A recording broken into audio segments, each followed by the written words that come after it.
Chris Griffin has got his fair share of opportunities to improve himself, but always finds a way to ruin his happy ending. No matter how great an opportunity is, he always messes it up, and there is no one else to blame. Chris Griffin, just an ordinary guy, landed a date with none other than superstar Taylor Swift for his school dance. It was a wild, almost unbelievable turn of events. Taylor accepted Chris's invitation via an online video, and the next thing Chris knew, she was at his house, ready to go to the dance. The night was perfect. They laughed, danced, and even shared a kiss.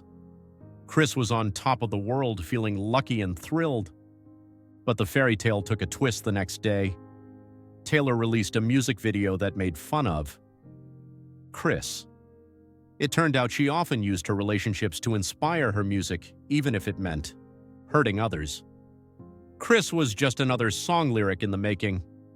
When Taylor admitted this, Chris had a clear chance to cut ties and walk away from the drama. Instead, he decided to lean into the chaos. At her next concert, Chris publicly broke up with Taylor, giving her exactly what she needed: material for a new hit about a heartbreak. And your cats aren't that cute. This next song is about my dumb ex-boyfriend who either mistreated me, cheated on me, or went to massage parlors when I was out of town. While Taylor thrived, returning to the stage amidst cheers, Chris was left with nothing but a story to tell. He could have said no, walked away, and found happiness elsewhere, but he chose to play the game, thinking it would make things right. It didn't. Chris learned the hard way that in the glittering world of celebrity, being nice doesn't always mean you end up happy.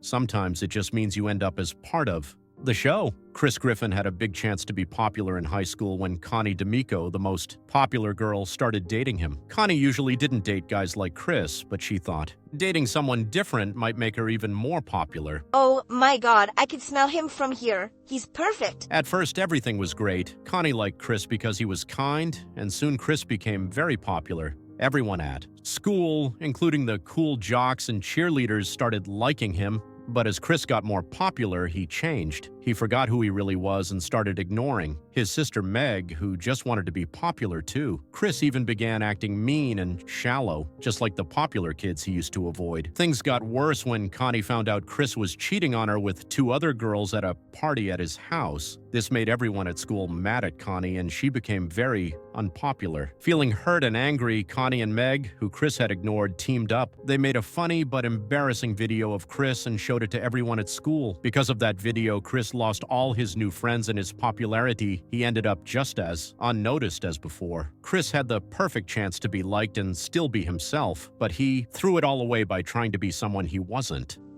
Come on, it's me, Griffin. You don't get to talk like that anymore. Chris Griffin was just starting high school when he learned about a scary tradition called the freshman hunt, where older students and even some staff members would chase and paddle new students. When Chris's mom, Lois, tricked him into thinking it wasn't real, he was shocked to be chased and paddled on his first day. Feeling lost, Chris turned to his dog, Brian, who shared stories of his time in the Peace Corps. Inspired, Chris decided to escape his high school woes by joining the Corps and traveled to South America. In South America, Chris became unexpectedly popular with a local tribe and even led a dance that ended up with him accidentally marrying the chief's daughter according to their customs. According to our customs, you are now married to my daughter. Meanwhile, back home, his dad Peter was dealing with his own troubles at work, struggling to control his drinking at the brewery where he worked. When Lois found out about Chris's accidental marriage, the entire family flew to South America. There, Peter discovered he was considered very rich with just $37 and started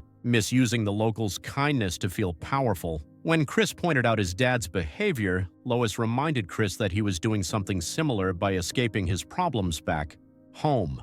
Chris had the chance to stay in South America, away from the troubles of his school and family, living a new life with a girl who cared about him. But instead, he chose to leave, returning to Rhode Island and his old life, pointing out how young his tribal wife was as a reason to leave. Chris threw away a chance to find happiness and stability in a new place, instead returning to the familiar chaos of his life in Rhode Island. Chris Griffin got a huge chance to be famous when an art dealer named Antonio Minotti bought a painting Chris made for $5,000. Minotti thought Chris could be a big artist in New York City, so he invited Chris and his family there. In New York, Minotti changed Chris's look completely, even dyeing his hair green and giving him new, stylish clothes.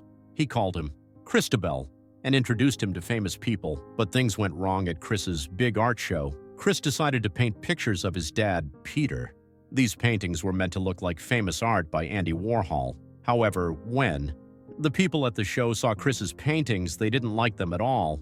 They thought Chris was just pretending to be a good artist and didn't take him seriously. Chris had a big chance to become a well-known artist and maybe even have his dad join him in New York if things went well. But because he chose to paint in a style that the art people didn't like, he missed out on his chance to be famous. The art crowd's rejection was a tough blow, and Chris learned that understanding your audience is crucial if you want to succeed.